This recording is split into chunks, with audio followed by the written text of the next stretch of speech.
Direttore Tantile, intanto buonasera, benvenuto a questo evento del Gala del Calcio Siciliano. Inizia una nuova stagione, una nuova avventura, San Giorgio Piano, un progetto abbastanza ambizioso anche perché oggi, proprio oggi, avete presentato 5 grandi acquisti. Intanto buonasera a tutti e grazie per l'invito. Sì, hai detto bene, oggi abbiamo presentato i primi ragazzi. A San Giorgio le ambizioni effettivamente sono grandi, si sta creando una squadra per cercare di vincere il campionato, non voglio dire bugie, ma la verità è questa.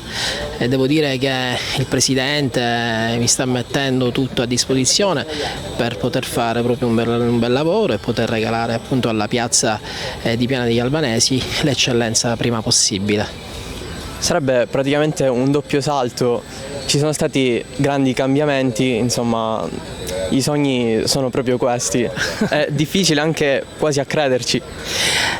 Sì, ci può stare questo doppio salto, tu hai detto bene, sognare non costa nulla, di questo appunto si parlava con la società.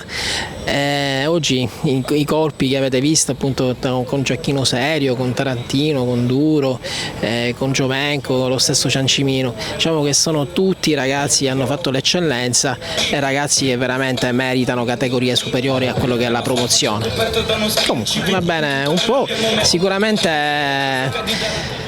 sicuramente io farò in modo di accontentare quello che è la società e soprattutto la piazza di Piana. Altri colpi quando ci saranno? Ci saranno altri bei colpi e non posso dirlo ancora se prima non concludo appunto con questi nuovi giocatori, però arriveranno altri colpi bellissimi.